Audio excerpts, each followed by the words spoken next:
சிவாய நம. திருச்சிற்றம்பலம்.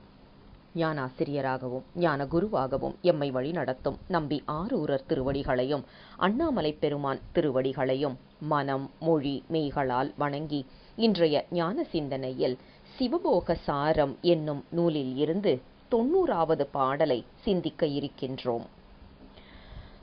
வன்மை புரி காய மரப்பாவை தன்னை அரண் கன்மமெனும் சூத்திரத்தால் கட்டியே நன்மை திண்மை ஆட்டுவது நாடாது அறிவிலார் தம் செயலாய் நாட்டுதல் போல் உண்டோ நகை. இன்றைய பாடல் தன்முனைப்பு அழியாத மாந்தர்களுக்கான ஒரு அறிவுரை பாடலாகவும் கொஞ்சம் அவங்கள புரிந்து கொள்ளுங்கள் என்று கொஞ்சம் எடுத்து சொல்லும் பாடலாகவும் இன்றைய பாடலை அமைத்து கொடுத்திருக்கின்றார் குரு முதல்வர். அதாவது நாம எதை செய்தாலும் இது என்னுடைய செயல் அப்படின்னு சொல்லிட்டு நம்மை முன்னிறுத்தியே நின்று கொண்டிருக்கின்றோம். இது நான் சொன்னேன், இதை நான் செய்தேன், இது எங்களுடைய வேலை, இது எங்களுடைய பணி. சிவபணியிலேயே இது எங்களுடைய பணி அப்படின்னு சொல்லி அந்த தன்முனைப்பு முன்னால வர்றதை நாம பார்க்குறோம்.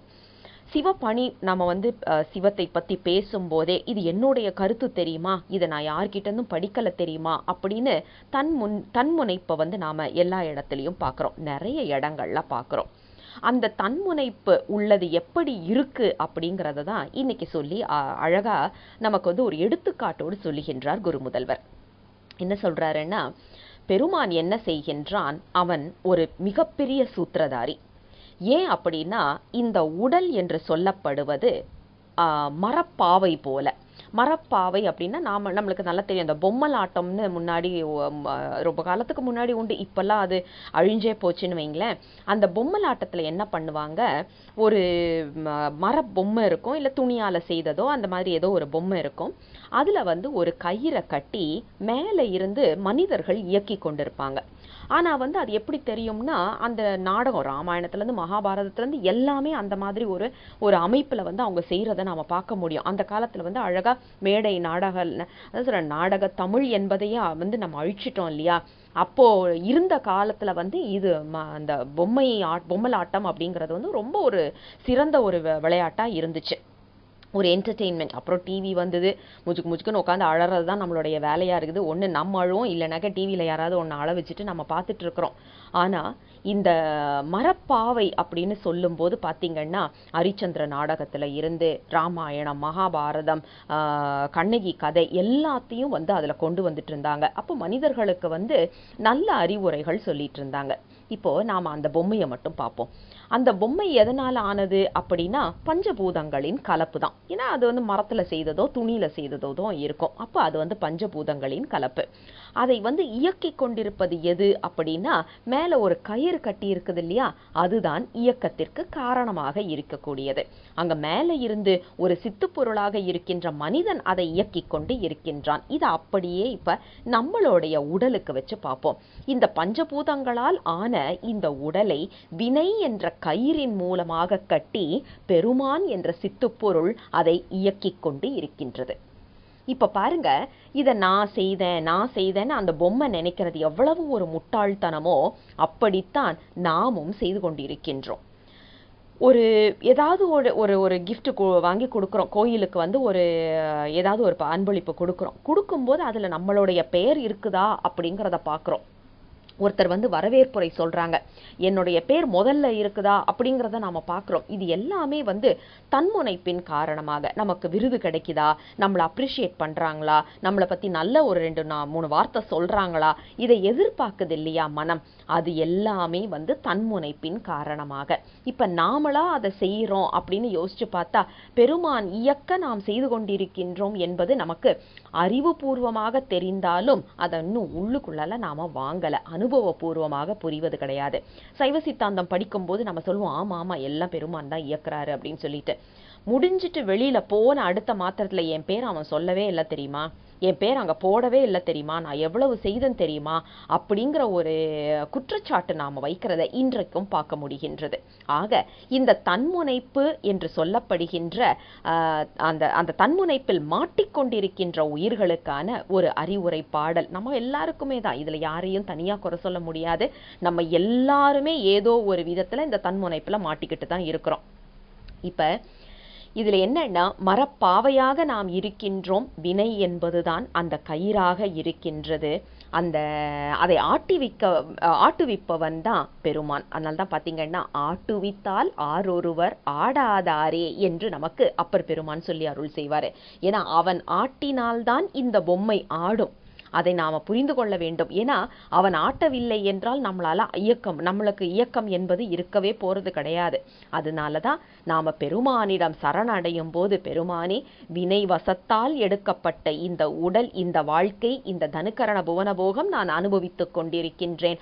ஆனால் அந்த வினையை மாற்றி திரோதானத்தில் இருந்து என்னை வெளியில் கொண்டு வந்து அருள் சக்தி என்று சொல்லப்படுகின்ற உனது திருவடியில் என்னை வைத்து அருள் செய் என்று சொல்லி நாம பெருமானிடம் சரணடைய வேண்டும். அப்ப என்ன ஆகும் அப்படின்னா, அந்த வினை என்ற கயிறு மாறி திருவருள் என்ற கயிறாக அது மாறும். ஏன்னா வினை இருக்க இருக்க நாம எப்படி வினையை சம்பாதிச்சிருக்கோமோ அதை அழிப்பதற்காகத்தான் பெருமான். ஏன்னா அதுவும் கருணை தான் பாருங்க. நம்ம வினை எடுத்துட்டோம், அந்த வினையில இருந்து நம்மளை வெளியில கொண்டு வரணும்னா அதை அனுபவித்துத்தான் ஆக வேண்டும். ஏன்னா பாவ மன்னிப்பு அப்படிங்கறதெல்லாம் அந்த கான்செப்ட் எல்லாம் கிடையவே கிடையாது. குற்றம் செய்தால் அதற்கான தண்டனை அனுபவித்தே தீர வேண்டும்.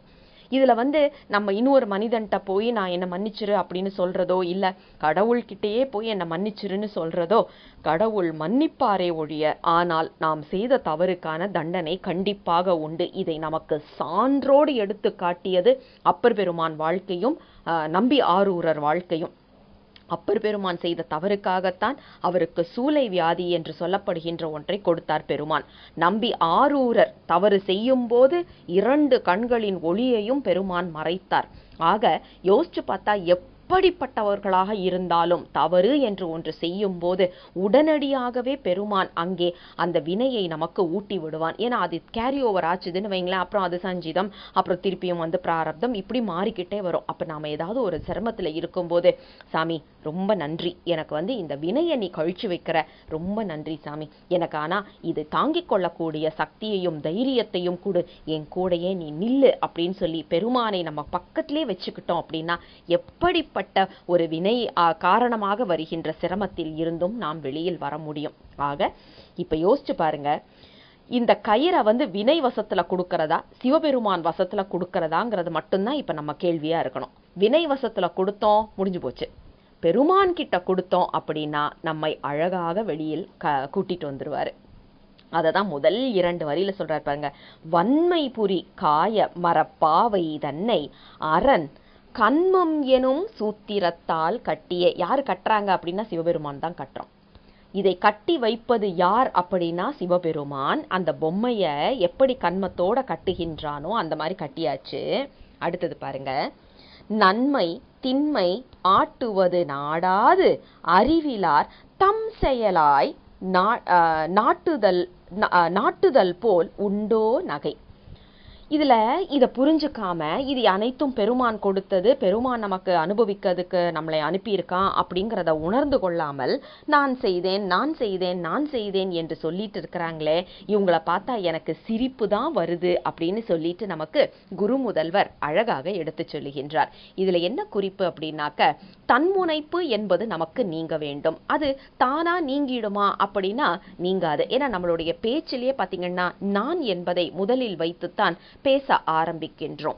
இப்ப நம்ம ஒரு குழந்தைகிட்ட போயிட்டு உன் வீட்டுல யார் இருக்கிறாங்க அப்படின்னு கேட்டு பாருங்களேன், நானு எங்க அம்மா அப்படின்னு முதல்ல தன்னை தான் முன்னிறுத்துவோம். அதனால்தான் ஆங்கிலத்துல பாத்தீங்கன்னா அவங்க சொல்லுவாங்க ஐ அப்படிங்கறது கடைசியில தான் வரணும் அப்படின்னு சொல்லிட்டு, மை ஃப்ரெண்ட் அண்ட் ஐ அப்படின்னு தான் நம்ம சொல்லுவோம். ஐங்கிறது முதல்ல வரக்கூடாது, ஐ அண்ட் மை ஃப்ரெண்ட் அப்படின்னு சொல்லிட்டு வரக்கூடாது அப்படின்னு சொல்லுவாங்க. ஆனா தமிழர்கள் வந்து நம்மளுடைய பேச்சு வழக்குல இன்னைக்கு நம்ம அதை மாறிட்டோம். முன்னாடி ஒரு காலத்துல அப்படிதான் இருந்தது. அதுக்கப்புறம் நாம இப்ப என்ன பண்ணிட்டோம், நம்மை முன்னிறுத்துவதில் ரொம்ப முனைப்போட இருக்கிறோம். உங்க வீட்டுல யார் இருக்கிறாங்கன்னு ஒரு குழந்தைகிட்ட கேட்டா கூட அது நமக்கு தெரிஞ்சிரும், தன்முனைப்பு எந்த அளவுக்கு ஒரு உயிரிடம் ஆழமாக பதிந்து இருக்கின்றது அப்படிங்கிறது. ஆக நாம அடைய வேண்டிய நிலை என்ன அப்படின்னா, பெருமானே அனைத்திற்கும் காரணமானவன், நம்மை இயக்கிக் கொண்டிருப்பவனும் அவனே என்று சொல்லி அவனது திருவடியில் நாம் சரண் புக வேண்டும். அப்படிப்பட்ட ஒரு நிலைப்பாடு வந்தால்தான் இந்த தன்முனைப்பு என்பது நீங்க பெற்று பெருமானுடைய திருவடி இன்பத்தை நாம் அடைய முடியும் என்ற ஒரு குறிப்பை தான் நமக்கு இன்றைய பாடல்ல வந்து அழகாக எடுத்து சொல்லி அருள் செய்கின்றார் குரு முதல்வர். இதற்கு எடுத்துக்காட்டாக வாழ்ந்தவர்கள் நமக்கு மூவர் முதலிகள். யோசிச்சு பாருங்க, பெருமான் வந்து நேரடியாக வந்து பால் கொடுத்திருக்கிறாரு நம்ம காழிப்பிள்ளையாருக்கு. ஆனா எங்கேயாவது தன்முனைப்புல வந்து காழிப்பிள்ளையார் பாடியிருக்கிறாரா அப்படின்னா ஒரு இடத்துலையும் பார்க்க முடியாது. பெருமானை முன்னிறுத்தி தான் அவருடைய பதிகங்கள் எல்லாமே இருக்கும். அப்பர் பெருமான் நேரடியாகவே சாமி வந்து நல்லா பாடு அப்படின்னு சொல்லி உனக்கு வாக்குக்கு ஈசன் என்பதனால திருநாவுக்கு அரையன் என்ற பெயரை சூட்டினார். எங்கேயுமே தன்னை அவர் திருநாவுக்கரசர் என்று எங்கேயுமே சொல்லல. யோசிச்சு பாருங்க, பெருமான் கொடுத்த பெயர்னா நாம இந்நேரம் தங்கு தக்குன்னு குதிச்சிருந்திருப்போம்ல. ஆனா பெருமானை அவர் அவ்வளவு தூரம் இது பெருமான் கொடுத்தது அப்படிங்கறத அப்படியே மனசுல பொக்கிஷமா வச்சிருந்தாரு. நம்பி ஆரூரர் தடுத்தாட்கொண்ட பிறகு பெருமான் இவர் கூப்பிடுறதுக்கெல்லாம் பெருமான் வந்து நின்னாரு. பொண்டாட்டிட்ட தூது போறதுல இருந்து, காதலுக்கு தூது போறதுல இருந்து, பணம் வேணும்னா எல்லாமே வந்து சாப்பாடு முதற்கொண்டு நம்பி ஆரூரர் பெருமானிடம் கேட்டிருக்கின்றார். தன் முனைப்பினால் எங்கேயுமே எதையுமே செய்யவில்லை. அருளாளர்கள் நமக்கு வாழ்ந்து காட்டிய வழியை நாம் பின்பற்ற வேண்டும் என்பதுதான் நமக்கு இன்றைய பாடலின் அறிவுரையாக கொடுத்திருக்கின்றார் குரு முதல்வர். தென்னாடுடைய சிவனே போற்றி, எந்நாட்டவர்க்கும் இறைவா போற்றி. சிவசிவ திருச்சிற்றம்பலம்.